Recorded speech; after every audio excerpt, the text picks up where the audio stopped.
Hello, everybody, and welcome back to Fantasy Friday. So, last week we were reading two chapters of The Tiger and the Wolf, and we had a few things happen. And the ending of the final chapter was such that Broken Axe kind of went on his own to deal with Amiyen, and he revealed to Mani afterwards that Hesprick had been taken and was now in the clutches of her father. So, that puts us in a bit of a predicament. Are they going to try to rescue Hesprick or just leave him? Well, let's find out. We can read on, starting with chapter number 35 of The Tiger and the Wolf. Who is this? Asmander demanded, seeing only another wolf. The air between Broken Axe and the Southerners was as tense as a strung wire. Calm, Many said, drawing their taut gazes onto her. Broken Axe is a wolf who follows his own path. He keeps many counsels, and we need to know that he can tell us. She was sensing out the balance of power between the Southerners. Who cared about Hesprick, and who was spoiling for a fight? So speak, Asmander said at last. If your people have the messenger, tell us why they won't have shed his blood already. They'll want to do it properly, Broken Axe explained. The old man, he was due for the wolf's jaws once before. They have no idol here to sear him on, but Take's Iron will do what he can to make it a proper sacrifice, to appease the wolf. They say that, after what happened at the stones, the wolf's eye is fixed on Stone River right now. He's being measured. Anything he can do to win favor, he will do. Then they must have done it by now, Many argued. A big fire, a few words. What else is there? After her time spent amongst the tigers, all the rituals of the wolf clans seemed no more than brutal muttering. They would have to stop for it, Axe explained. Stone River is on the move. They have come too close to the Shining Halls. Tiger Scouts have been playing games with them, and they already fought off a tiger warband, one that was also hunting you, like as not. There was a fight, wounds on both sides. The tigers slunk back to the halls to lick their wounds, but this is still Tigerland, and Stone River is making for another camp of this, heading west. How far? Many demanded. Less than 2 days for a wolf, but the old man is no wolf. With a halter about his neck, he's no snake either. So they must pull him on a sled, and that slows them. Slows them so that a wolf could catch them. Many stared at him. Would you lie to me, Broken Axe? If it was the right thing to do. And now? The right thing to do is to tell you what I have told you. Why? Asmander demanded suddenly. Why do you care? Yes. I will do all I can to save the messenger from your people. But why tell us this, save to trap us? Surely any sacrifice to the wolf god must be music to you. The wolf I follow is in here. Broken Axe tapped his chest. He wants no sacrifice. He needs no man to die in agony by fire. He wants the clean joy of the hunt, the fresh snow, the wide sky, and the moon. He wants a simple life that isn't stained by other men's ambition and greed. It was hardly enough to win over Asmander, Many thought, but at the man's words the southerner nodded thoughtfully. If this is true, then we must travel now. We must. Broken Axe's nod took in Manii and nobody else. Stepped, we'll overtake them. Can you run with the wolf? How will I find out, save by trying? Asmander replied. You two. He turned to his southern companions. Track us, and make what pace you can. Shiri, at least, looked rebellious at that, and who knew what pace she could keep up, but the life of Hesprick was apparently not something she was willing to exert herself for. They stepped then.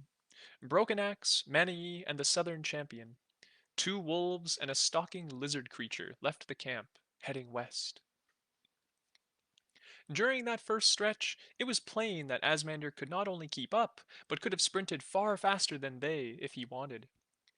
He was constantly having to rein himself in, cocking his head back towards them, and scratching at the ground while they caught up. Then Broken Axe was human again, and signaling a halt, though they had covered almost no distance. They were on the same slopes where the winter runners had attacked previously, and there was a stench in Mani-Yi's nose. A personal scent, familiar, and yet somehow changed. "Why have we stopped?" Asmander demanded. "You're going to camp here for the night?" "I must retrieve something, that is all." Broken Axe searched about, stepping into and out of his wolf shape, until he had found the right place. Then he reached up with human hands and hauled himself into a tree, coming down again with something bulky draped over his shoulder. Mani, who had remained a wolf through all of this, knew it for a pelt. Some part of her was desperate for this to be the last remnant of Amiens Shatterzoak, but it was not.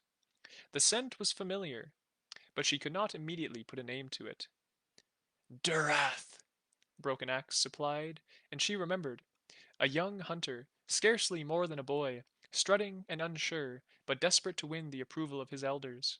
He had not yet won himself a hunter's name. Now he never would. He was caught by the tigers, separated from the pack. They killed him, and his spirit is flown. "So you skinned him? This is a wolf thing?" Asmander inquired, with a frown. "I am still welcome amongst the winter runners," Broken Axe said, though the echo to those words was, "For how long?" "You, though, many tracks. Let Stone River decide to step and catch the scent of the child who fled him, and you will be theirs." He nodded to her. "You know what we will do with this." I have heard of it being done. In stories, even in fireside recountings, but she had never witnessed it. It was a grisly thing, to wear two skins and carry another's scent. "They will not think me Durath. I cast a smaller shadow." "Then do not be seen by them. It is enough that they scent what is familiar," Broken Axe told her. "And me? You have another magic skin for me, perhaps?" Asmander's tone suggested they did not do such things in the South, even in stories. "You." Broken Axe scratched the back of his head. "I don't know what to do with you. I don't know this creature that you stepped to, but I have watched you run. You are very swift, but you are not a wolf. You will not match us for the long haul." "Will I not?" "If you fall behind, go find your fellows. When it comes for us to bring the old snake back, we will try and sniff you out. Perhaps we will have company when we return." Then he took the pelt of Durath, still sticky with the dead man's blood, and laced the paws together so that it could rest on Mani-Yi's shoulders like a cloak, the unskulled head flopping and flapping behind her, the tail and hind legs dragging on the ground. "We will not know human shape again until we have caught them," Broken Axe pronounced. Mani-Yi nodded shortly, knowing that when she stepped, her wolf form would be trailing the dead Durath's scent, that some part of him would be carried with her, not his ghost, but something of him, nonetheless. They ran as the wolves run, that can travel night and day when they have to. For most of that night, Asmander kept up, although the scent of him told Mani-Yi he was flagging, all his lightning speed nothing compared to the constant grind of their own progress. This was how the pack brought down the fleet deer, not being faster, but never slowing, never giving up, running the prey ragged and staggering, then circling for the kill. In the end, Asmander slowed, then stepped, resuming his human form on one knee, raising a fist at the dark sky, perhaps in frustration, perhaps in salute. It was only Many Tracks and Broken Axe now. She had run from Broken Axe for so long before.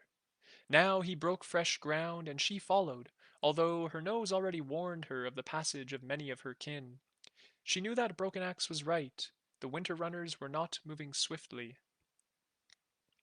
In her mind was no plan, and that was what frightened her most. She had no idea how Stone River would have set his people when she and Broken Axe came upon them. They might still be on the move. They might be camped.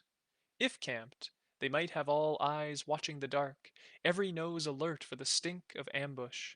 Perhaps the tiger was still on their trail, after all.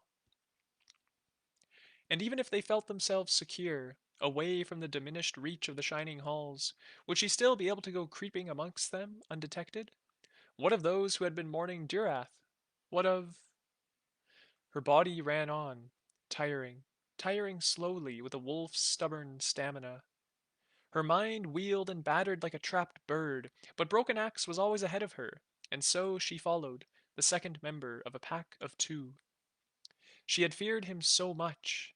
He had seemed like death to her, inescapable and always waiting. She still could not quite understand this drive in him to do whatever was right, not in the eyes of wolf or tiger or other people, but only his own.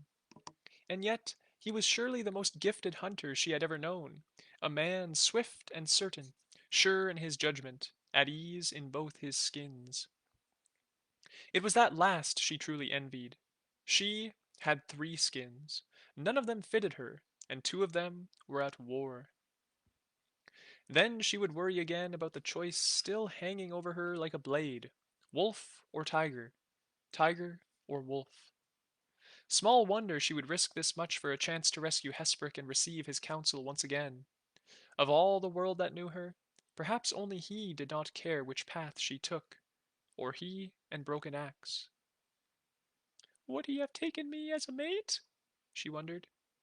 That had been Stone River's drunken threat. Would it have been so bad? But make her the hearth wife of Broken Axe, and she would never have got to know him. He would have been a mystery, more absent than present, close-mouthed and secret-eyed. Only this way could she have come to discover the man he truly was. She lost track of the distance they covered, giving herself over to the long chase for its own sake, weariness her constant companion, but not yet her master. Still, when Broken Axe finally slowed to a halt, she was grateful. It was midday by then, the skies close with clouds, pregnant with rain on the very point of falling. Broken Axe stepped to his human form and beckoned her near, but she first took a moment to draw in a great breath of all the world's secret knowledge. She inhaled the forest and the earth, the sky and the distant peaks, renewing her connection with it all, finding herself again within its vastness. I have been close, or close to here, she thought. This is known to me. With a leap of hope, she found the answer in her mind. The tiger had driven Stone River west and north, close to the lands of the cave dwellers, and Loud Thunder dwells on the border of those lands. For a moment, she had a desperate thought of rushing straight to that cave house and petitioning the giant himself. Too far, though. Days more of running to take her there. Hesprick would not have that long to live. In her nose was the scent of wolf, but other scents too. Other people. Stone River had found company out here. At last she crept closer to Broken Axe, shifting from wolf to a woman with a heavy pelt about her shoulders. What is this place? She whispered. A village of the Boer people, Broken Axe explained. They call themselves the Spine Sons. They were Roughback once, but split from them and came out here. He plainly saw that Boer tribe squabbles were lost on her. They are few. Stone River's warband will have mastered them.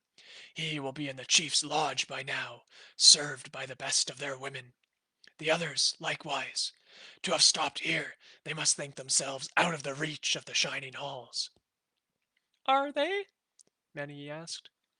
Broken Axe's face twisted. Once, the answer would have been no. After that, after the war, yes. Now? Hard to say. The tigers stir themselves more than they used to. So what will they... Manny felt a sudden clutch of anxiety within her. Have they done it? Have they given Hesprick to the wolf already? Broken Axe shrugged. I think not. The wolf is not in this place.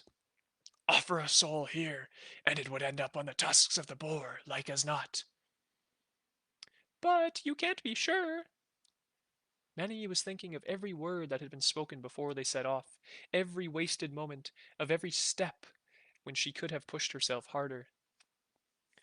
I can only go and see how the land lies, Broken Axe told her, and you must stay here and keep your head hidden. There will be scouts. Wait! A thought had been nagging at Manny as suddenly at the front of her mind. What about Shatter's Oak? Does she still live? Broken Axe nodded grimly. She does. And if she found my back turned to her, and nobody else to see, she would kill me. But she will not strike before the eyes of others. I thought it was him that wanted me dead, Manny told him, after the horse post. He has many plans for you, but not your death yet. Then Broken Axe had stepped back to his wolf shape, and went loping off through the trees towards the scents of wolf and boar, of hearth and sheep dung and people. Manai stepped, if only for the warmth and the security that a wolf shape gave her. She settled down low, belly to the ground and cloaked with another's scent, and she waited. It was hard, that wait. Harder than the long run to catch up with Stone River and his warband had been. Left with nobody but her own company, she found herself looking into the great expanse of the future. Rescue Hesprick. Yes, but then what? Those smoke dreams of going south? Had that ever been a real plan? Then Broken Axe was back, slinking through the trees before pausing to lift his muzzle and scent the air. They have him in the chief's house, he confirmed after he stepped. The largest of the huts there. He's not been well used. But alive? His expression suggested there was not much difference in it. They are holding him cruelly. There is little kindness amongst the winter runners tonight. And Stone River? Your father broods in the chief's hut even now, but he's in his restless mood. Soon he will go out among his people to remind them who he is. That will be your moment, if there is one. What about the others? He waved a hand. They have the boar to serve them. Some are guarding another prisoner, I think. Others raid the village larders, or they lick their wounds. All were on two legs when I saw them. After a fight, men love to tell each other just how brave they were. You will have to be quiet and clever, like back home. Then let's do it. Follow in my shadow. Find a place where you are hidden, but can watch me. When Stone River sets out, that will be your moment. She envied Broken Axe, who could walk between the shining halls and the winter runners so deftly, while he strode into the village of the Spined Suns with only Shatter's Oak to worry about. She had to find a path of shadow to follow. In this, she was aided by the clouds that chose that moment to break over the village, bringing not torrential rain, but flurrying late-season snow. Manai took that as her cloak and moved in. The Boer village was laid out in an oval of low huts, each one little more than a sloping roof that reached from the ridgepole down to the ground, with a floor beneath propped on posts off the ground, to ward off flood and vermin. Each had a fire pit dug at its entrance, protected from the snow by the eaves. In most, there would not have been room for an adult to stand up straight, but the Boer crammed their families and their goods inside until there seemed to be not a handspan of space left. The chief's hut was the sole building on a grander scale, so that a tall man could just have stood upright down the house's center line.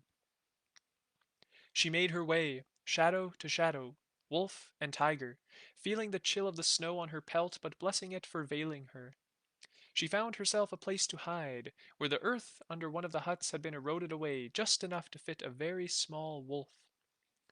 The air was full of the sounds of people, familiar sounds. She could recognize voices, even.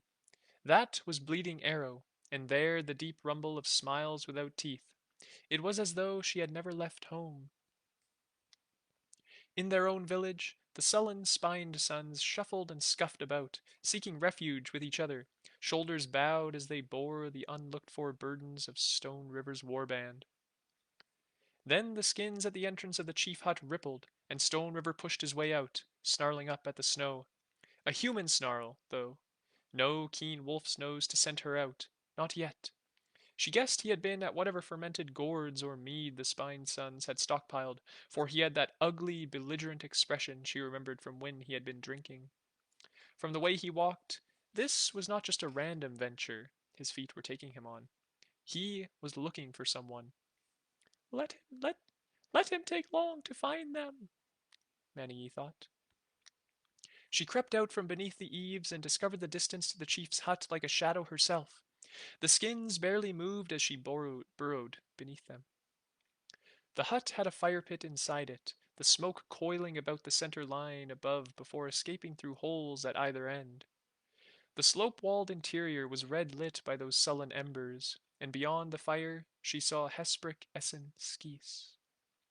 Broken Axe was right. They had used him cruelly. The old man was stripped to the waist, his body seeming just a bundle of dry sticks held together by skin. The firelight played across the bruises and marks that patterned his hide, where the warband had had their fun with them. Now they had him strung up by his wrists, hanging from the center pole. A cord was strung taut from wrists to the halter at his neck, hoisting him onto his toes. He was trembling, an old man at the very far shore of exhaustion. His eyes were closed. She hurried over to him, stepping as she did so. "Hesprick," she whispered. "It's me. I'm here." One colorless eye opened and rolled over to stare at her. For a moment he did not seem to believe the evidence of his own senses, but then his withered lips crept into something like a smile. "Again? What bad habits you have fallen into!" His voice was so faint that the popping of the dying fire almost drowned it out. "Enough!" She silenced him. "Now, let me get you down." She had her tiger-made knife of bronze that she could now step with without any difficulty at all. What she did not have was the reach. He was taller than she, his bound wrists higher still. I I may have to climb up you," she said tentatively, because he did not look as though he would survive a feather's weight or burden. And yet he nodded minutely, and closed his eyes again, bracing himself as best he could. Still she held back, because he was so frail, and she was afraid. And then she heard a call from outside. "Stone River!" Broken Axe's voice. "Axe!" Her father. "If you've not found the girl, get out of my way! I'm not in the mood for you today!" Manny froze, caught stretching as high as she could with her knife, which was nowhere near far enough. A moment later, she was crouching in the shadow that Hesper cast in the firelight, waiting for the worst. Stone River shouldered his way in, obviously in a foul temper, and there was Calameshly Takes Iron along with him, the priest looking scarcely happier. "You've had enough time with the wolf!" Accurate Stone River cast a look towards the flap, as though fearing to be overheard. Thankfully, he did not consider that there might be an eavesdropper already within. "Time to tell me what he wants!" Calameshly looked sour. "What does the wolf ever want?" "I ripped out Watergather's throat for him in the sacred place!" "Not through design," Calameshly snapped. "But it happened!" Stone River shouted back. "And here we are, the first clash with the tiger in how many years? And we lose two and end up running away?" "It was not—" "Tell it to them, not to me! What do I need to do, Takes Iron? What is it the god wants?" "I am only a priest. The wolf never spoke clear and direct to anyone. But I think he is testing you. I think he is watching you." "And he is not impressed, eh?" Akrit growled. Calameshly did not venture an opinion. "What then? This old one?" And abruptly Stone River was standing right there, staring into Hesprick's hollow face, while Manny crouched at the snake priest's heels and tried not to breathe at all, not even to think. "I've told you, not here," Takes Iron said exasperatedly. "This is not our place. The boar is fat enough already." "We can make this not a boar place," Stone River mused. He had turned back to the fire and was fumbling with his belt. Many assumed he was about to urinate in it, but there came no hiss of steam. Round them up and give them all to the fire, the greatest sacrifice the wolf has tasted for 20 years. Kalameshli sighed. If we had found a deer tribe, then perhaps yes. We'd take whoever we could catch, and the rest would run. But the boar, uh, you know how boar people are. They bow their backs readily enough, but you can only push them so far, and we'd not get out alive if they all stepped and came for us at once. You know that. Stone River spat, still crouching by the fire. His mood was not improved when Take's Iron went on. If you hadn't given the prisoner to the others. They need to think we're winning, Akrit told him sharply. what better way than someone to play with? And then he turned from the fire. In his hand was an iron knife, its handle wrapped in skin, the heated blade glowing a baleful red. With a convulsive movement he thrust it at Hesprick. For a moment, Mani thought he would kill the old man then and there, and she had to fight down a scream. But then the flat of the hot blade was laid against the snake priest's brittle ribs. Hesprick made a sound. Not a hiss or a yell or anything so identifiable, but a whimpering noise of pure exhausted agony. It made Mani sick to hear it, more even than the smell of burning. Her nightmares would be haunted by that sound for a long while to come. Then the chief of the Winter Runners, the would-be high chief of all the wolves, stormed out of the hut, taking his priest with him. Again she was left with the impossible task of reaching Hesprick's wrist, but this time he got out, The halter, girl! That is all I need! and she saw it at once, and cursed herself for being so foolish. His hands were bound, but a snake has neither hands nor arms.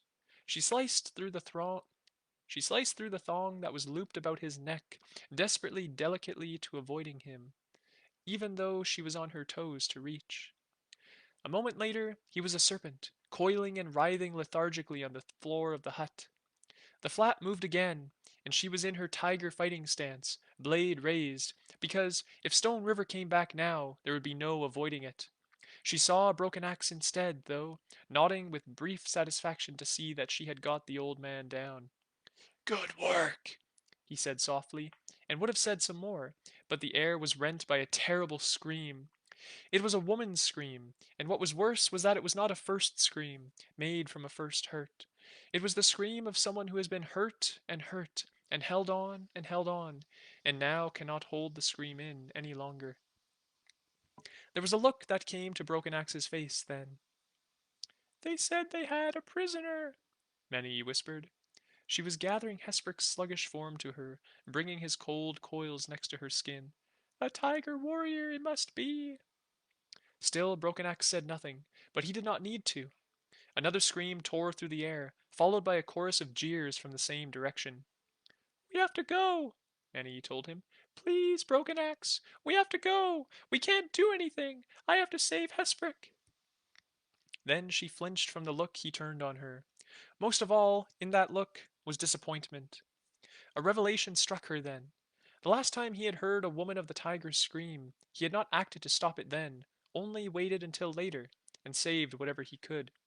She had not known it before, but she saw how that delay had eaten into him, had made him the man he was, determined to follow his own path. And yes, she must save Hesprick, or why else had they come? Yes, they could not save everyone.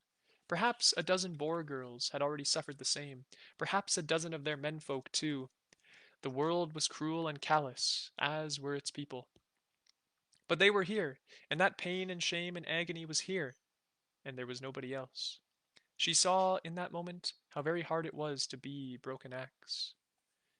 I can run, she said. He thought she was abandoning him, but that was not her meaning. I can run fast as any. I will run for Loud Thunder's home and the lands of the cave dwellers. I will run from here, but I shall call out before I go. I shall call out to show Stone River he has failed, and that the wolf hates him. You must do what you must do when they chase me. He weighed and measured her with his gaze, and then put a hand on her shoulder. I will bring the Southmen to Loud Thunder if I can, he told her. Look for me there. You cannot hide this from the winter runners, she warned him. Someone will see you. They will mark you for death from now. Nothing is forever. And then he stepped, always his favorite way of avoiding questions, and he was gone. Mani braced herself. I can run, she told herself, and she took off the skin of dead Dirath and stepped, feeling Hesperk wind himself tighter around her. Outside, the snow was swifter, starting to settle. Perfect. Perhaps the wolf really was on her side. She bolted through the village, and, as she cleared the last hut, she howled out a cry of challenge, and knew that her father would recognize just who it was that called him out. And that concludes chapter 35 of The Tiger and the Wolf. So, we managed to get Hesprick back, but there's some other stuff going on there too. We have Broken Axe kind of being a bit of a distraction, and Manny taking advantage of that to cut Hesprick down. And now she's on the run yet again, and she plans on doing something very brave and dangerous, and perhaps foolish. She's going to call out as she runs off so that her father will hear her. Well, let's see how that turns out for her as we embark on chapter 36. She did not see what Broken Axe did next, after that fractured moment when she had called out the whole of the Winter Runner warband. What went through her father's head then, she could not imagine. He had chased her, nearly caught her, lost her, and yet here she was again, just outside his circle of firelight, howling her defiance. And she ran, and did not see, but in her mind it played out. Broken Axe entering the hut where the warriors were amusing themselves with the tiger woman. Perhaps they thought he had come for his return. They would greet him. He would reply, jovial and easy, but with a tightness to his jaw they would not mark. Then would he kill the woman to put her out of her shame and misery? Manny did not think he would. He was more than that. He would take his blade and bend towards her, and perhaps she would even recognize him from the shining halls, and with one deft move he would sever the halter that held her confined to her human shape. Then there would be a tiger at large in the village of the Spined Suns, angry and hurting. Perhaps she would hunt. But others were also hunting. Others were on the trail of many tracks. Even as her mind toyed with the thought of what the strength of Broken Axe might accomplish, her feet were speeding her further and further away from him, and the snow fell thicker as she ran. Snow was of the wolf, who claimed winter for his own, his breath sent to test the world. When last she had been fleeing the wolf's people, he had sent her this cloak of snow, but then her pursuer had been Broken Axe, who could not be thrown off the trail by a little adverse weather. Instead, the snow had nearly killed her, a punishment for her disloyalty. Now the wolf exhaled, and she fled into that shifting labyrinth of white, and felt that she had a god's favor. Her heart was hammering high, but there was a jagged blade of excitement lodged there, rather than the fear she had been living with for so very long. Let Shatter's Oak rage, let her father curse, let Take's Iron mumble his platitudes. She had challenged the Winter Runners. Despite the snow, her nose still guided her swiftly towards Loud Thunder's home, though it would be another long and draining trek across rugged country. She would tire eventually, she knew, but right then she felt as though she could run forever, like the wolf in the stars. They were close behind her, she knew. She could not put names to them, but glimpses and instinct told her at least 3, perhaps 5, were on her trail. Would Stone River be one of them? Surely his pride would have urged him out. Was Broken Axe clear of the village by now? She could not know, and she might never know. Running was all she could contribute to his success. About her narrow wolf chest the bonds that were Hesprick's body tightened. He must be cold, but she could do nothing about that. She had no pack for him to crawl into. Better the cold than the fire, if the worst came. If he perished even as she tried to rush him to safety, he would at least die in a fit form, and his spirit would pass on, and some hatchling serpent elsewhere in the world would inherit all that he was.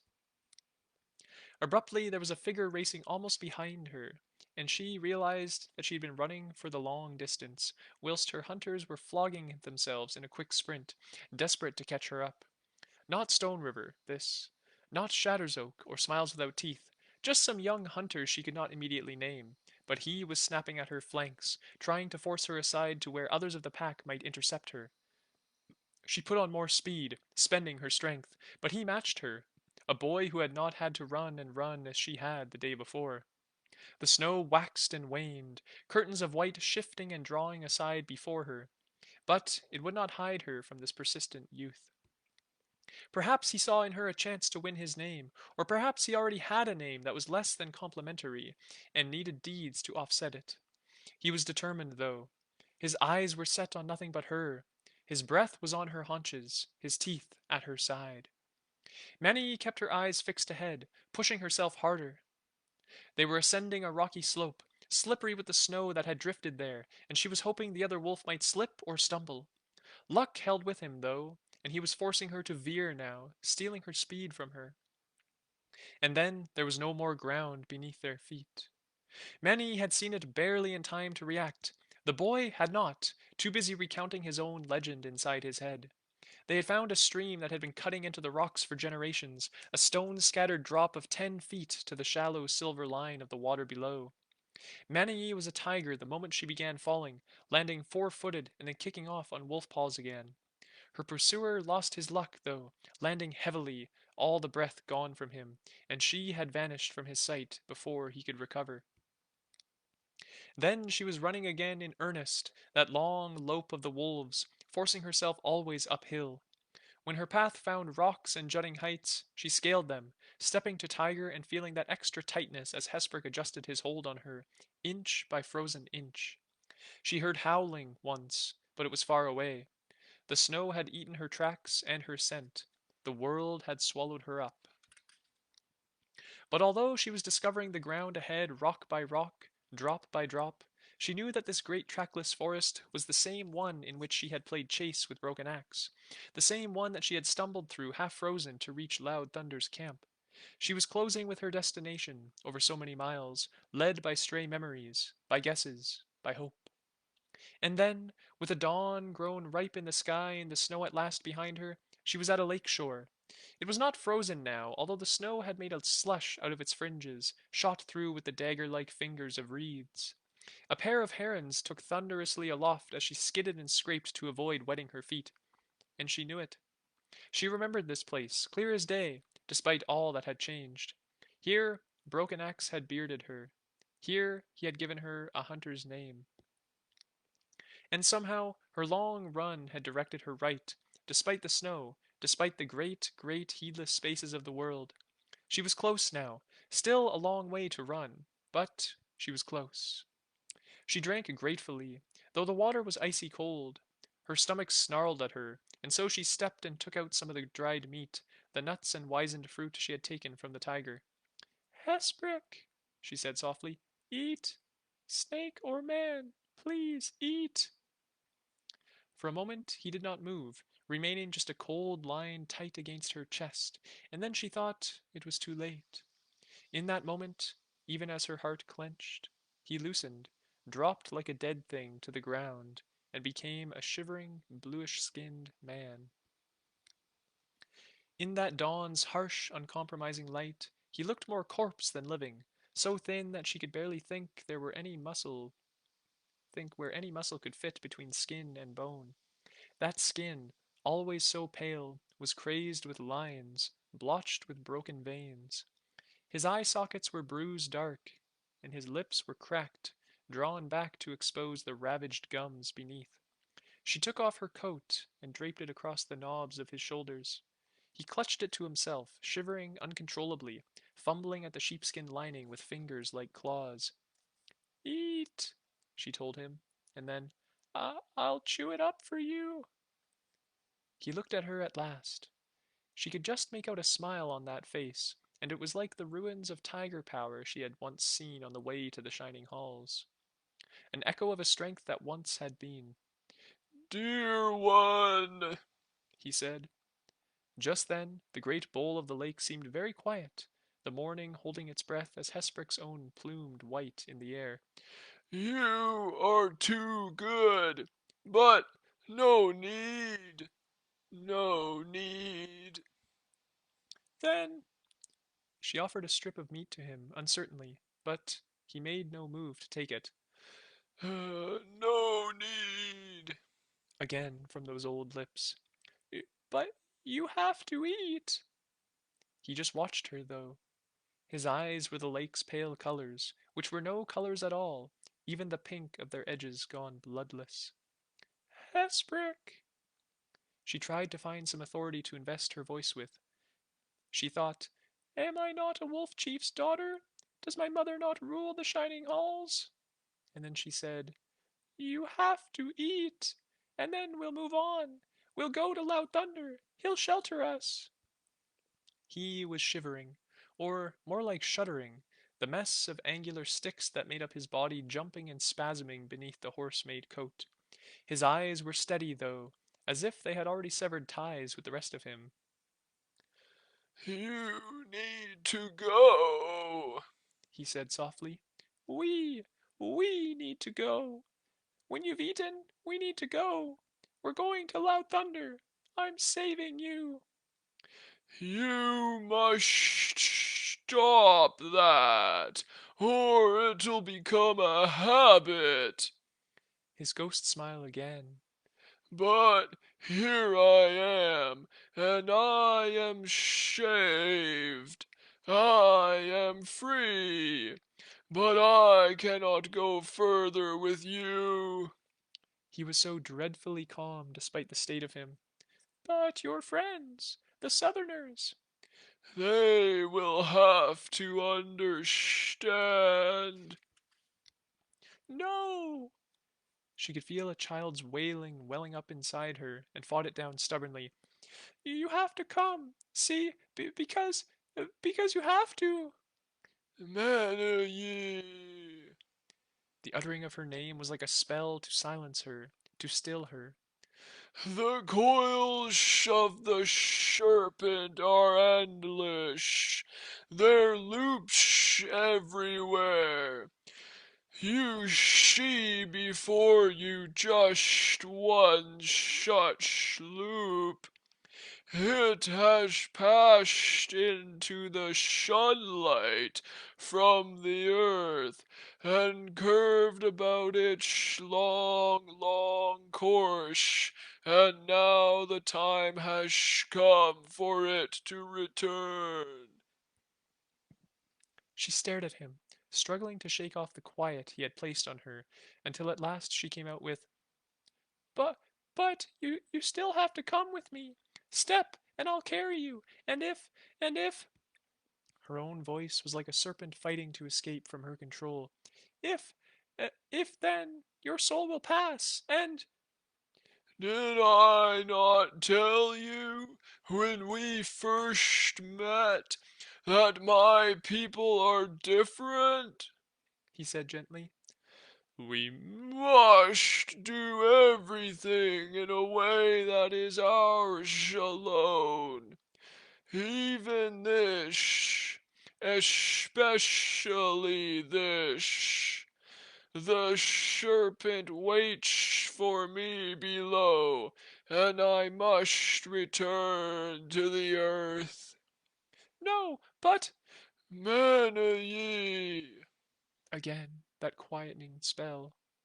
I am further from home than I should ever be, but some things do not care for distance. This is how it is for my people. Below us the serpent coils upwards through the earth towards me, and I must go to greet him. I have been his servant for more years than you can imagine. I look forward to meeting with him again. This is not the end, Manayee. I know, but she had nothing she could say, and yet she was still speaking. But but I rescued you. I got you out. I stole you from my father, and it's not supposed it wasn't supposed to be. His hand on hers surprised her, colder than the water itself. I am rescued. He said simply. You cannot know how great it is, the thing you have done in bringing me away from that place. Greater than all the pains and tortures that this body has been spared is what you have gifted to my soul. And at last her words had run dry. She collapsed to her knees beside him, holding him close, feeling his bird bone fragility. Then he was running like sand from her arms, dwindling and diminishing, casting off his humanity until he was that whip-slender snake she had carried for so long. It lifted its head, slit eyes bright, and she knew the cold must be biting into every scale of it. "Goodbye, Hesbrook," she said, and the little reptile had found a crack between two stones and vanished into it. She wanted to believe that she felt the earth tremble with the smooth motion of unseen coils as the god came for his servant, but there was nothing. The ground was frozen hard. She ate then, chewing bitterly at the cold, tough meat, switching between human, wolf, and tiger teeth to best gnaw it into pieces she could swallow. As the sun clawed its way free of its bloody birth and the new day began in earnest, the dawn found her sitting staring across the lake, but seeing nothing at all. Broken Axe found her there, too, padding up with his fur bristling in the chill. For a long while he watched and waited, and no doubt he was piecing it all together. His nose would tell him Hesprick had been there, but was not there now, nor had left any track to follow. When he stepped, his human face showed that he understood it all. "Many tracks," he told her quietly. "You cannot stay here." She just looked up at him bleakly. "The Southerners are close behind me," he told her. "But closer than that, the woods are full of hunters. I outran a warband of the tiger to find you, and your father is not far off." "What then?" She looked at him through raw red eyes. "There is only loud thunder. I have nothing else. We must run now." She was sick of running. It solved nothing. She had run fit to make the gods proud that night, and still it had not saved Hesprick. But when Broken Axe put out a hand, she let him lift her to her feet. When he stepped, she followed. "The tiger and the wolf," he said, but it seemed to her that the further they ran, the more the world around them fell silent. Each rasp of her own breath echoed in her ears, along with the drumming of her feet and the constant drumming of her heart. The grand silence that had been spread out over the lake where Hesprick had gone to earth was following her, more surely than any hunter. It coursed past her and stilled all the sounds of the world. She was falling behind, so that Broken Axe had to stop and wait, then stop and wait again. All that fierce fire that had given strength to her legs when she had escaped the winter runners seemed to have run out of her, and left only a void. Her mind thronged with all the words she had not said to Hesprick before the end. Everything around her, within and without, was defined now by absences. And those absences, the holes in her world, they were growing and growing. She felt the ground brittle and hollow beneath her pounding feet, and that seemed entirely fitting. The serpent that had burrowed there was gone now, and the space it had taken up was surely collapsing in upon itself. Even as she ran, she felt she was standing at the brink of something vast and cavernous. There was a forest down there, a night dark forest, as though it had grown within a great chasm in the earth. She was leaning over it, arrested at that very moment of falling. Things moved in the spaces between the trees. A hunt. It was a hunt. There was a tiger like smoldering embers. There was a wolf like a pale ghost. Each intended murder. Each was hunting the other, and each fled in turn. But they were closer and closer, hunters gaining with the ravenous jaws agape, prey flagging and failing in its flight. And there was a light, a glaring brightness growing in the forest. It swelled and swelled, searing the eyes of her mind, not the eyes in her head, until it had eclipsed all the world, and she could see nothing, know nothing, be nothing. Because she had to choose now. She had to choose. She had to know what she wanted to be.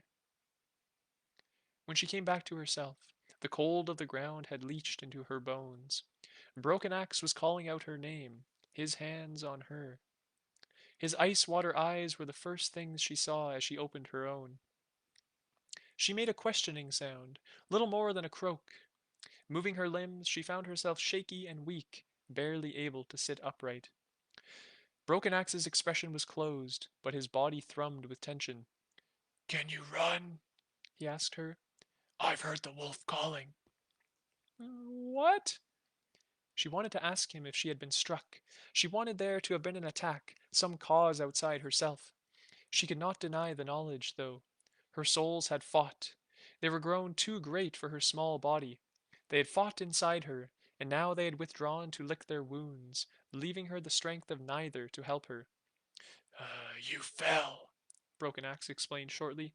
You started shaking. There was foam on your lips, and your eyes were white. He was keeping himself as calm as possible, so as not to pass his alarm on to her.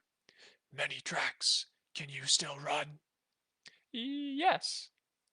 But she could barely stand.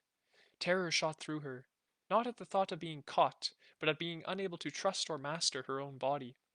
Every muscle within her was trembling, and the more the fear mounted, the more the strength ebbed from her limbs.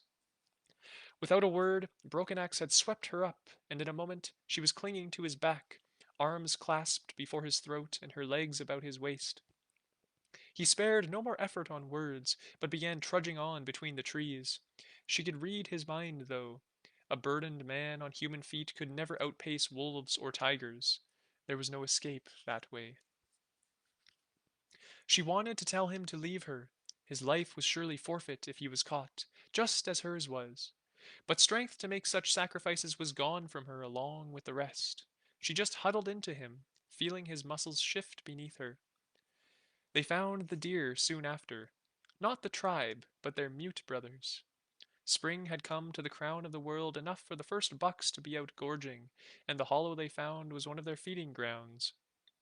At the intrusion, the half-dozen beasts fled, white tails flashing in the sun, and Broken Axe set her down.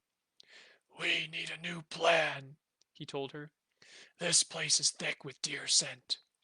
If I leave you here, can you hide yourself? Can you step? He reached tentatively for the souls within her, then flinched away. Her expression was all the answer he needed. I will find help. Loud thunder? She knew herself how far it was still to his cabin. For a moment, Broken Axe didn't answer, and then she realized that it was because he had no better answer. Even he was beyond the edge of his inventiveness. I will wait. She was stronger now than she had been. If the tiger or her father caught up with her, then she would find out whether she could run or not. Broken Axe!